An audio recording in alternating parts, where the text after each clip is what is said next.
দিলে আমাদের বোঝা সম্ভব হবে। যেমন মনে করেন আমরা দোষারোপ করে থাকি, সকালবেলা ঘুম থেকে উঠলাম, রাস্তাঘাটে বা বাড়িতে চলতে লাগলাম, কোনো দেখা গেল কি যে অশুভ মনে করার কারণে আমরা মনে করি কি যে বাড়িতে ঝাড়ু দিতে দিতে ঝাড়ু যদি ছোটো হয়ে যায়, ঠুন্ডা ঝাড়ু বলে বা মোটা ঝাড়ু বলে, ঝাড়ু দিতে দিতে ছোটো হয়ে গেছে বানতে বানতে, এটা যদি সকালবেলা উঠে কেউ দেখে তাইলে মনে করে যে এটা বুঝি অশুভ, আমার বুঝি খারাপ দিন যাবে, নাউজুবিল্লাহ। এটার সাথে আপনার তকদিরের সাথে কোনো সম্পর্ক নাই। আবার অনেক সময় মানুষ বন্দা নারী দেখে, যে মহিলাদের বাচ্চা কাচ্চা হয় না, এরকম মহিলাকে বন্দা নারী বলে, সে বন্দা নারীকে দেখলেও মনে করে যে আজকের দিনটা আমার অশুভ যাবে, নাউজুবিল্লাহ। এরপরে মনে করে কি যে খালি কলস দেখলে, আগে তো কলসের প্রচলন বেশি ছিল, হ্যাঁ, এরকম খালি কলস, ভরা কলস দেখলে কোনো অসুবিধা নেই, খালি কলস দেখলেই বলে অসুবিধা, অশুভ আইসা যায়, নাউজুবিল্লাহ মিন জালিক। তো এই যে কুফরি, এগুলি হলো কুসংস্কার, হিন্দুয়ানি সংস্কার, হিন্দুদের এগুলি কুসংস্কার, এরা হিন্দুরা বিশ্বাস করে।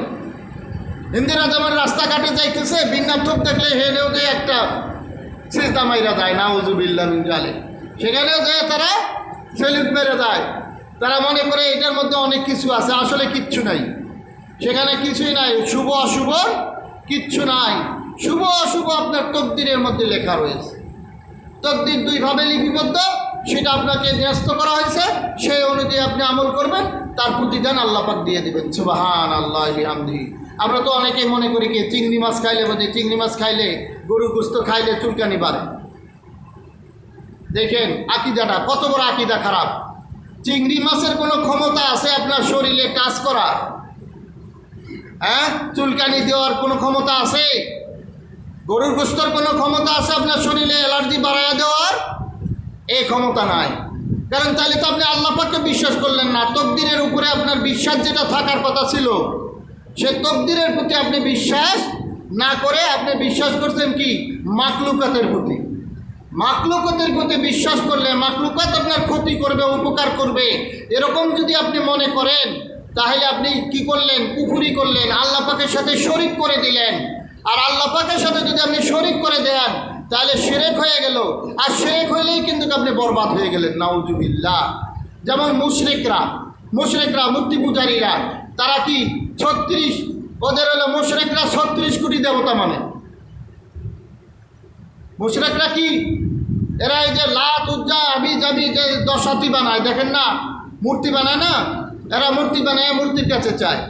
এক একটার কাছে সরস্বতী মূর্তি, একটার করে নাম আছে, গণেশ আছে, বুঝছেন, কার্তিক আছে, মানে কত যে নাম দেখবেন এরা। এই নামগুলি দিয়ে তারা আবার করে কি, ওই যে আবার আরেক মূর্তি আছে না 10 হাত, কালী কয়, এই কালী মালির কাছে এরা প্রার্থনা করে, আল্লাহ পাকের কাছে না চেয়ে।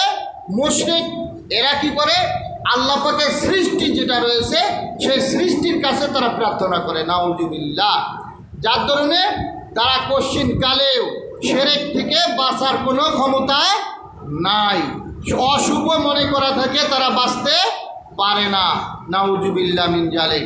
তাই সেই এরই ধারাবাহিকতা আমাদের সমাজের মধ্যে দেখা যায়। পৃথিবীর মধ্যে ছড়ায় ছিটায় রয়েছে ছোট ছোট শুকরা, ছোট ছোট গুনার কাজ, ছোট ছোট শিরক, যেটাকে যদি আপনি স্বীকার করেন তাহলে দেখা যাবে কি আপনার ঈমান নষ্ট করে দেবে, নাউজুবিল্লাহ মিন জালিক। সেজন্য আমাদেরকে এই